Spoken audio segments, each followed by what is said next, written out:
नमस्कार, मी प्रियाच्या सोपी रेसिपीमध्ये तुम्हा सर्वांचं खूप खूप मनापासून स्वागत आहे। मंडळी, आपण आपल्या चॅनलवर रोज नवनवीन रेसिपी दाखवत असतो।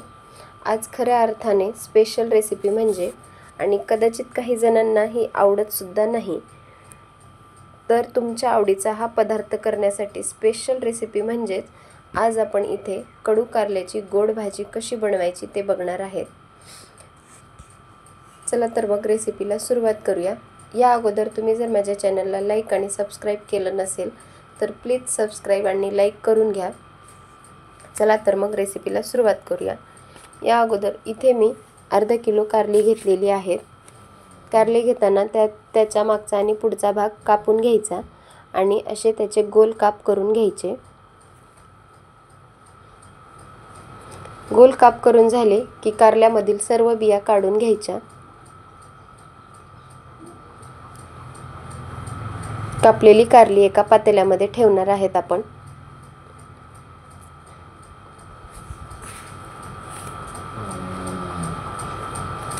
हवं तर तुम्ही अर्धा कारलं सुद्धा कापून घेऊ शकता।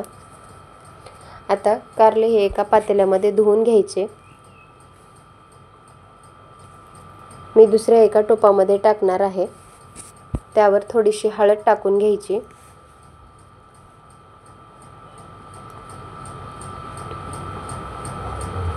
आणि त्यावर जास्तीचं मीठ टाकायचं, कारण मीठ टाकल्यामुळे त्याचा जो कडूपणा आहे तो कमी होतो। आणि थोडंसं पाणी टाकून आपण कारली एक 10 मिनिट शिजवून घेणार आहेत। हवं तर तुम्ही खाली पातेल्यामध्ये पाणी ठेवून वर चाळणी ठेवून ही कारली वाफवून घेऊ शकता, पण माझ्याकडे जास्त कारल्याचे काप होते म्हणून मी हे एक 10 मिनिट शिजवून घेणार आहे।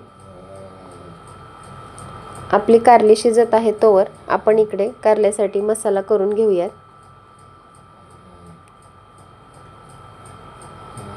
मसाल्यासाठी इथे मी शेंगदाणे भाजून घेतले होते आणि पांढरे तीळ सुद्धा भाजून घेतले होते।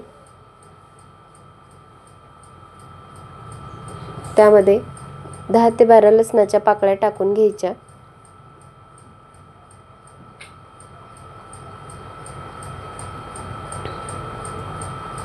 कढीपत्ता टाकून घ्यायचा आणि थोडंसं जिरं टाकून घ्यायचं। हवं तर तुम्ही शेंगदाणे, खोबरं, पांढरे तीळ, लसूण, जिरे एकत्र भाजून सुद्धा घेऊ शकता, पण मला रोज सकाळी लवकर डब्बा बनवण्यासाठी खूप घाई होते म्हणून मी एकदाच तीळ, शेंगदाणे भाजून घेतलेले आहेत। आता त्यामध्ये आपण थोडंसं लाल तिखट टाकून घ्यायचं। तुम्ही काळा मसाला सुद्धा टाकू शकता। चवीनुसार मीठ टाकून घ्यायचं आणि भरपूर अशी कोथिंबीर टाकून घ्यायची, कारण कोथिंबीरीमुळे स्वाद खूप छान येतो। आता हे वाटण आपण वाटून घ्यायचं आहे। तोवर आपण आपली कारली शिजलेत की नाही ते बघूयात। कारल्याला एक चांगली उकळी आली आहे।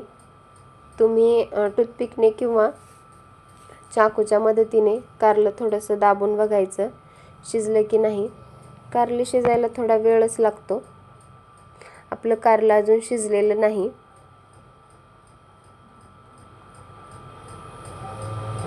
तर काय करूत, अजून आपण एक 5 मिनिट झाकून कारले शिजवून घेऊयात। तोवर इकडे मी मसाला करून घेते।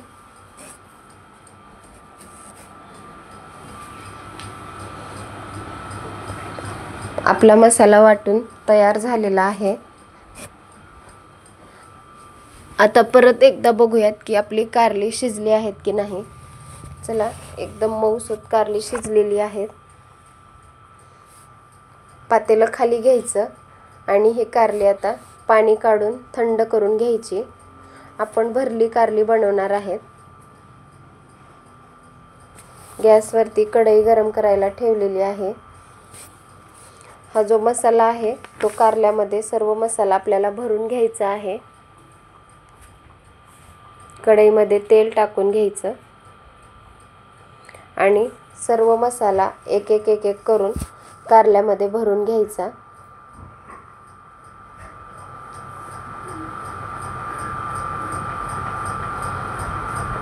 तेल टाकून तेल तापलं आहे, त्याच्यामध्ये आपण जिरे टाकणार आहेत.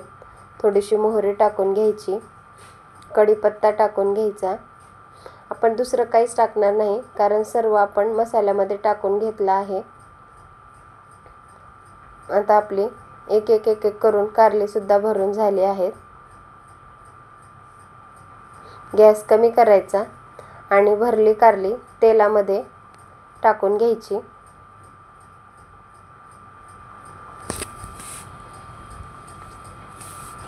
परत त्याला दोन्ही बाजूने परतून घ्यायचं. इथे तुम्हाला जर सुक्क करायचं असेल तर अजून थोडासा वरून जास्त मसाला टाकून घ्यायचा आणि एक 5 मिनिट वाफवून घ्यायचं, म्हणजे मसाला चांगल्या प्रकारे शिजला जाईल. आणि जर तुम्हाला थोडीशी ग्रेव्ही हवी असेल तर थोडंसं पाणी टाकून त्यामध्ये थोडीशी ग्रेव्ही करायची. मी मिक्सरच्या भांड्यामध्ये थोडंसं पाणी टाकून घेते आणि ते पुसून भाजीमध्ये टाकणार आहे. परत एकदा मिक्स करून घ्यायचं.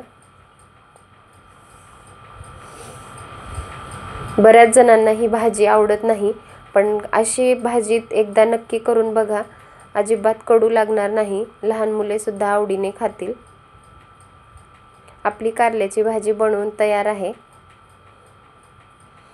त्यावर आता आपण कोथिंबीर टाकून घ्यायची. भाजी एकदम छान दिसत आहे. चपाती बरोबर खायला द्यायची. आणि माझ्या रेसिपी तुम्हाला कशा वाटतात नक्की कमेंट करून सांगा. आणि अजून व्हिडिओला लाईक केलं नसेल तर प्लीज सबस्क्राईब आणि लाईक करून घ्या. पुन्हा भेटूयात अशाच एका खमंग व्हिडिओसोबत. तोपर्यंत धन्यवाद.